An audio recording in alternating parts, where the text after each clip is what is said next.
अस्सलामु अलैकुम वरहमतुल्लाहि वबरकातुहू। नाज़रीन, आज से सोन मजमून लेट मैरिज। ब्रो खानदर यवन करने उम्र 15 वरी 16 वरी या 15 पे 15 उम्र और खानदर गसन और यह समाज कम्फर्टेबल अत मगर वनकस जन खानदर करने जन उम्र सच तथ मे इजाफा गोमुत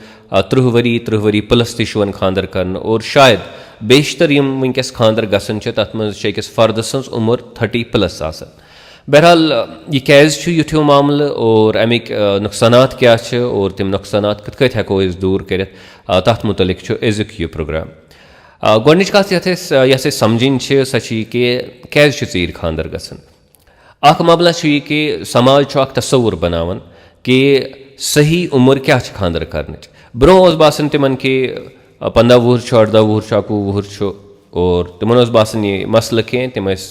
समाजन कबूल कोर्मुत आज खानदर कर उम्र और खानदर गसन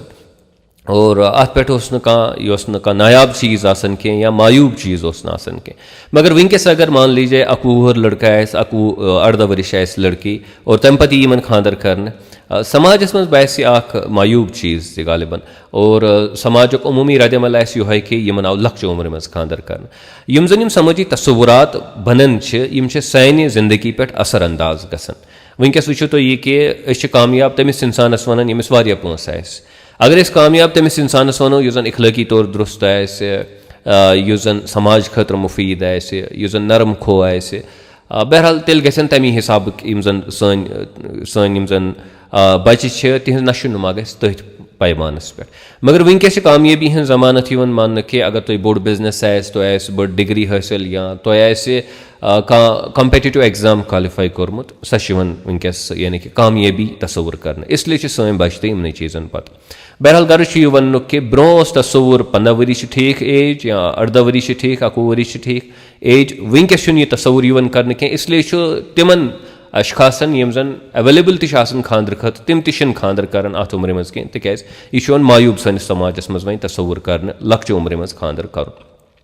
दोयम चीज़ ये कि ब्रो इंसान तलीम यूत आवर आसन कह वनकस डिग्रियन हुंद आसन चर्च बार हदफ मिशन डिग्री हासिल कर और अगर तुम PhD करो तेल लाजमन तुज उम्र वात अलमोस्ट 30 ईयर्स और तम पे गस तुहद खानदर। बहरहाल यह मामला बनियोमुत कि तलीम वजह बनियोमुत कि खानदर जन उम्र अत मज डिले गसन। यह ब्या चीज़। त्रेम चीज़ एम्प्लॉयमेंट। ब्रो ज्यादा बोड़ कंसर्न कह कि फर्द एम्प्लॉयड तमिस जॉब या तमिस जॉब यह तूत बोड़ मसल कह मगर वनकस चूँकि अखराजात बाकी सारी चीज़ वनकस तीत ज्यादा इसलिए एम्प्लॉयड आसन अकिस इंसानस खतर ज़रूरी यवन तस्वुर कर। बहरहाल सह वजह बनन कि योतान इंसान जॉब छाड़े अम खतर यानी कि तलीम हासिल कर कोशिश कर तोतान उम्र तकरीबन 30 वरी अराउंड आसन वसमस। ब्या मामला और इस बड़ ज़बरदस्त और हसास मामला सह गो मजहब। मजहब तक वजह वनकस बनियोमुत कि लेट यानी कि खानदर कर यह इत कत वजह बनियोमुत तिज अगर तुम मान लीजिए लक्च उम्र मज खानदर करो अक्सर मजहबी यम जन रहनुमा या मजहबी यम जन लुख तबक़ तम इसरार कर कि तुम ज़रूरी शुर थावन। वन अगर तुम 21 वरी उम्र मज खानदर कोरवु तुम शुर थावन गो तुम हेक्यू तिमन सपोर्ट कर तुम हेक्यूक तम पालित कह यह जन तुम पन असेसमेंट पन अंदाज तुम पन्ने जिंदगी मुतलिक तो ज़ाहिर कत तुम करो इंतजार कि गोड़ मे असल जॉब लकुन ये जन बह पन खानदारी अम हिसाब हेकन पालित और बच्चे हेकक पालित तुहद उम्र मज गस यानी कि लेट खानदर कर खतर। बहरहाल गर्ज वन कि चूँकि मजहबी तबक़ वन कि खानदर कर बच्चे हासिल कर खतर बचकशी खतर इसलिए लाजिम बच्चे थावन और कुन सा मजहबी तबका अत पे इसरार कर कि तुम गसन बच्चे ये ज्यादा तूत हसा बेहतर अगर फ़र्ज वन कह मगर तूत हसा बेहतर। बहरहाल सह मसल बनन सह वजह बनन कि लक्ष पे लेट खानदर कर। और ब्या वजह ये बनन कि खानदर कर खतर गसन वनकस वारिया पोंस आसन यम हिसाब खानदर कर चाहे सह महरच अदायगी या चाहे सह पत रोज खानदर कर बजात खुद यह फंक्शन कर या पत तम पे यम जन अखराजात। बहरहाल यह वजह बनन कि खानद्रन मज डिले गसान वारिया लुक तिम इंतजार करान गोड तिम पैसे जमा करान और तम पे तिम वुचान कि वत अत मुकामस पे कि येथन मेहर हेको वारिया मेहर हेको अदा करित और खानदर हेको बड़ चिकचाव सान करित तम पे तिम यानी कि खानदर करनुक फैसले करान यानी अदरवाइज तिमन बे कह मसला आसान खानदर करनस सत कह तिमन यह मसला आसान इसलिए तिम डिले करान बहरहाल यम तिम वजूहात ये यहंदिस बिनाहस पे खानद्रन मज डिले लबन पन्निस समाजस मज वन तन सवाल पैदा यह सपदन कि यह जन यह डिले खानद्रस मज गसन अमिक नुकसानात क्या वो अख बुनियादी नुकसान यह जन चूँकि इंसान यह जन अमिस मज यानी कि हैवानियतुक अख पहलू अमिस जिनसी ज़रूरत और अम सज यह जिनसी ज़रूरत वनो वही उमूमी तौर मान लीजिए 15 वरी पे अमिस स्टार्ट गसन जिनसी ज़रूरत और अम सुन खानदर गसन 30 वरी यम जन मज किन 15 वरी अम सुन यम जन सेक्शुअल राइट्स अम सुन यह जिनसी ज़रूरत सह पूर गसन कह और महज यह वजह कि यह पूर गसन कह यह खानदर डिले गसन यह जन यह इसलिए असल कह तिकाज अकिस इंसानस इत खेन चन ज़रूरत लिबास ज़रूरत अगर अमिस बे कुन चीज़ ज़रूरत और सह ज़रूरत पूर हेकन करित कह या अत मज ताउन करन कह या मसल कॉम्प्लिकेटेड बनोमुत सख्त बनोमुत और इसलिए हेकन ज़रूरत पूर करित कह तो ये अच्छी बात नहीं है। तो हम जो हमारे नौजवान हैं भाई बहन हैं छोटे बच्चे हैं अभी जिनकी उम्र 15 से 30 तक है तो उनके जो जिनसी हकूक़ है वो इसके ज़रिए से पामाल हो जाते हैं और ये छोटा मसला नहीं है जो वारिया बोर्ड मसला बजात खुद अगरचे अत मुतल्लिक़ यह समाज आम तौर पर कत करन के यह अख नुकसान यह जन अत दोयम नुकसान यह जन यानी कि अत मामलस सह गो यह कि यम सात खानदर वन करान बचन कह हपर तिमन ज़रूरत और नतीज क्या नेरान कि तिम पत अल्टरनेटिव अमुक इख्तियार करान चाहे तिम तथ मज बेस फर्दस इन्वॉल्व करें या बेस फर्दस करें न इन्वॉल्व कह मगर अल्टरनेटिव तो वो कोशिश करते हैं ढूंढने की अवे वुचान इस बेरा रवी हूँ माहौल पन्निस समाजस मज वुचान अक्सर वुचो तो यमिस फर्दस खानदर करान सह इथन चीज़न मज उमूमी तौर इन्वॉल्व गसन कह चूँकि नौजवान वारिया अरसस खतर खानदर बगैर आसान इसलिए अकिस अक्स पत रवाबित बढ़ावन नाजायज़ रिश्त बढ़ावन और ज़ाहिर कत कि माहौल सोन यह जन सह अम खराब गसन अख बेरा रवी हूँ माहौल यानी कि पैदा गसन यम सात सदबाब अत चीज़स ाड़न कह फितरी ज़रूरत पूर कर कोशिश करान कह अम खतर असबाब पैदा करान कह नतीज यह नेरान कि यानी कि यह बाकी अंदो ये यानी कि जज्ब एक्सप्रेस कर तो ये दूसरा एक बहुत ही बड़ा मसला है यह जन समझन ज़रूरी त्रेम चीज़ ये कि चूँकि यह फितरी ज़रूरत और अगर ये तवील मुद्दतस खतर फुलफिल गि अकिस इंसानस मज नफ्सियती मसाइल पैदा गसन साइकोलॉजिकल और इमोशनल मसाइल पैदा गसन अगर कह फितरी ज़रूरत अकिस इंसान पूर करो न कह तमिक कह कि नफ्सियती यानी कि कॉन्सिक्वेंसेस आसन चाहे पत सेक्शुअल फैंटेसी वन तो बाकी मसाइल वन तो बहरहाल चूँकि यह मजमून कह सोन अत लग तेल वारिया तूल अगर अत मुतल्लिक़ कत करो यह कत समझिन लायक कि यम सात यम ज़रूरत पूर गसन न कह अम सह नफ्सियती मसाइल अकिस इंसानस मज पैदा गसन और शायद अख वजह बनन कि डिप्रेशन गसन सुकून न आसन नौजवान पत ड्रग्सन मज इन्वॉल्व गसन यह अख वजह पत तम खतर बन गो यह अख मामला अख ब्याक अख मसला यह जन सह गो यह जन खानदर अत अख बायोलॉजिकली यह जन सोन जिसम अम हिसाब अख आइडियल एज आसन खवातीन खतर लेडीजन खतर लड़कियन खतर 20 to 30 years आसन यह जन आइडियल फर्टिलिटी यह जन पीरियड तिमन खतर आसन यम सात 30 years क्रॉस तिम करान तम पे फर्टिलिटी रेट्स यम जन तिम कम गसन यानी कि बच्चे बननिक यम जन रेशोज इम्कानात यम जन तिम वार वार मुतासर गसन और तो ऐसे यह वुचमुत कि सानिस समाजस मज वारिया यानी कि कपल्स तिम थे बर्स तिम थे यम जन बच्चे बनन के और माहिर यम जन साइंसक तिम सिंपल अख कत फिक्र तारन कि अगर तुम खानदर 30 years पत करू 30 वरी पत करू कह इम्पैक्ट पे फर्टिलिटी पे नेगेटिव इम्पैक्ट पे फर्टिलिटी पे यानी कि बच्चे बननुक यह जन रफ्तार मकदार यह जन तथ मज लाजमन कमी और कह कपल्स रोजन तम पत यमन जन बच्चे बन या यमन जन अत मज दुश्वारी पैदा गि और ब्याक अख मामला अत मज यह कि यम सात वो लेट खानदर करो मान लीजिए 35-40 करो खानदर सम यम सात यह नफर रिटायरमेंट एज या बुजुर्गी हूँ यह पीरियड यह वा तथ मज और अम सद बच्चे आसन वारिया लकट गो न यम जन वालदैन आसन तिम हेकन बच्चन हुन सही पे केयर कर और न हेकन बच्चे वालदैन हुन केयर कर तिकाज तिहंज उम्र आस कम यहंज उम्र आस ज्यादा यम पोशन न तिमन और बच्चे पोशन न वालदैन। तो उस नुक्ता निगाह से भी ये बात ठीक नहीं है कि हम काफ़ी लेट जाएं मैरिज करने के लिए, शादी करने के लिए। वनकस ज बड़ मसाइल नौजवान दरपेश यहंद वजह से तिम खानदर करान के। नंबर 1 एजुकेशन हासिल कर और नंबर 2 एम्प्लॉयमेंट। यम ज मसाइल यम जन ब्रोह नौजवान यम कि वजह से तिम अर्ली खानदर हेकन करित कह, ब्रोह खानदर हेकन करित कह, तिहंज उम्र usually 30 years plus गसन।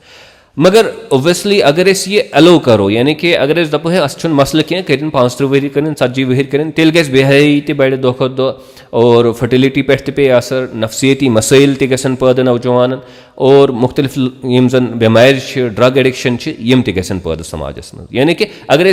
Marriage खानद्रच as दक दिमो हर कुन तेल यमो चीज़ों खतर तैयार रोजन, तेल यम चीज़ लाजमन वुन समाजस मज। वो अगर यह यसान कि सैनिस समाजस मज गस खराबी आसनी यम मुख्तलिफ यानी कि मनफी असरात लेट मैरिज तम गस सैनिस समाजस पे पेन कह, तेल कह नत कह अम खतर इंतजाम कर। और गोडनुक इंतजाम युस जन सह समाजी तस्वुर बे पैदा कर खानद्रच उम्र मुतलिक। अस यह समझुन कि खानद्रच एज एन आइडियल उम्र मान लीजिए सह 20 पे 25 वरी या 21 पे 25 वरी, चलो कानूनी तौर अगर 21 वहरस हेको खानदर कर 21 पे 25 वरी हसा आइडियल एज। और अस भरपूर कोशिश करें कि सोन बच्चे गोस अत उम्र मज खानदर कर। यह समाजी तौर यानी कि जहन अम खतर बेदार पनुन कर, अमुक प्रचार कर, समाज से कत फिक्र तारन कि आइडियल यन सही यन खानदर कर उम्र सह 25 वुहर वरी अराउंड यम सात इंसान 25 वुहर आस। गो यह मामल युस जन जरूरी यानी कि ऐसे समझुन। दोयम चीज़ युस जन वारिया जरूरी सह गो कि मजहबी तस्वुर अतन बदलावन, चूँकि यह बजात खुद बहस के बच्चे थावन कत्या जरूरी कह गो ज्यादा तिमन तफासिलन मज कह, मगर युस सही मौकफ अत पे सह गो यह कि अगर तुम खानदर करू पे थो नु तुम बच्चे कह तुम मार कह न मजहबी तौर तुम मुकल्लफ अमिक न लाजिम तुह खतर। यह आमुत यूं ही बनावन लकन हंद तरफ न यह हसा फ़र्ज, शायद यह फ़र्ज कह, बल्कि अगर आप शादी करेंगे, मान लीजिए आपने 23 साल की उम्र में शादी की, 25 साल की उम्र में आपने शादी की और आप बच्चे ना रखें तो इसमें कोई मसला नहीं है। आप फिर 30 साल के बाद भी बच्चे रखें तो इसमें कोई मसला नहीं है। कम से कम एक चीज़ तो हम एड्रेस कर रहे हैं, हम जो जिनसी हुकूक है यम जन जिनसी हुकूक तम कर पूर और अत जन बेरा रवी हुन इम्कान सह कर खत्म अगर लक्ष्य उम्र मज सही उम्र मज पन्न बच्चन खानदर करो। गो यह ब्या मामला याद थावन कि खानदर करनुक युस जन लाजिम नतीज सह बच्चे यह जरूरी कह। मजहब बुनियादी तौर अमुक तकाज कर कि मजहब खानदरुक तकाज कर, बल्कि पैगम्बर अलैहिस्सलाम यम साथ इसरार कोर नौजवान फरमो है कि तुम करो सा खानदर फ़इन्नहु अगद्दु लिल बसर व अहसनु लिल फर्ज। अम से रोजन तुहज नजर झुकित और तुहन शर्मगाहन हज हिफाजत गस, यानी कि तुम करो न खराबी कह। यह वजह फरमोमुत पैगम्बर अलैहिस्सलाम, चूँकि अस त्रो ब्या वजह सह त्रो पाने कि नसा शुर थावन हसा जरूरी। ये कहीं भी नहीं लिखा है कि शुर थावन हसा जरूरी। अगर तुम यू कि तुम थो लेट शुर तुम हेको लेट शुर थी और इस्लाम तुम अम नश रुकावन कह। चूँकि अगर वन तुम लाजिम बनो, मान लीजिए सन बच्चे 20 ईयर्स प्लस तम यूनिवर्सिटी में स्टडी कर, कॉलेजस में स्टडी कर, करो तिमन खानदर। यम सात तिमन वन ना तुम गस बच्चे लाजिम आसन, जाहिर कत तिहंज स्टडीज गई तेल मुतासर, तेल रोज तिहंज जिंदगी तमि नवियत कह। अगर तिमन वन कि तुम ऑप्शन युस जन इस्लाम वाकयतन वन तुम ऑप्शन तुम थो बच्चा तुम थो लेट बच्चे पे थो तुम बच्चे, तो इसमें कोई मसला नहीं है। वो शादी कर सकते हैं, वो शादी करके कॉलेज जा सकते हैं, यूनिवर्सिटी जा सकते हैं, या सन वारिया बच्चे तम यानी कि बाकी रियासतन में स्टडी कर, गर तम आसन कह बाकी जायन तम स्टडी कर। तो ये हो सकता है अगर एक यूनिवर्सिटी मज एक कॉलेजस मज सानि समाज लड़क स्टडी कर, लड़की स्टडी कर, तिमन पानो बराबरदी, तम हेकन खानदर कर, जरूरी तह खतर कह कि तम थायन बच्चे, तम करें डेरहन, तम बेहन असल पे डिसेंटली गुजारन तम जिंदगी, और उससे वो अपने जो उनका काम है उस पर वो फोकस भी करेंगे अच्छे तरीके से, क्योंकि तुहन माइंड गसन डिस्ट्रैक्ट कह। मे कोर अर्ज कि अम वारिया नफसियती मसाइल पैदा गसन नौजवान दरमियान, तिम नफसियती मसाइल गसन तिमन पैदा कह। तो वो ये जो काम जो है वो कर सकते हैं, मगर अस तहद खतर शराइत थवन कह कि नसा बच थवन लाजिम वगैरह, यह मजहबन शरत थोमुत कह। बहरहाल यह ब्या मामल युस जन अस समझुन। ब्या मामला यह कि खानदर आसान बनावन, यानी कि तम बज फंक्शन यथ मज जन लश बोध रुपये खर्च गसन, युस जन यह कपल कॉलेज आसन गसन यूनिवर्सिटी आसन गसन तिम कतन इन तिम पोस ये तिम रईस मालिस माज हिंद आसन तो रोज तिमन अख प्रेशर कि अत खानरस पे गस यूता खर्च हम तो कमाते नहीं है तुम पृछो तिमन लड़कन यम जन वारिया असलन फैमिलियों पे आमित और पत्त तिम वनकस कमावन कह तिमन पन शायद तो शेम बासन यह करनस मज ठीक है यानी कि खानदर करनस मज कमावन कह तिमन पाई कि अत तीत अखराजात ऐसे समझी तौर पैदा कर्मित तिम फितरी यानी कि अखराजात कह अगर तुम खानदर करू मान लीजिए 2 मिनट के लिए मैं अपने बेटे की शादी करूंगा 20 ईयर्स की एज में और वो ओबियसली यमिस सह खानदर कर मान लीजिए सह लड़की सह बे ऐसे यम थान न बच्चे कह इन कुस मसल अत कुस खर्च आव मज कह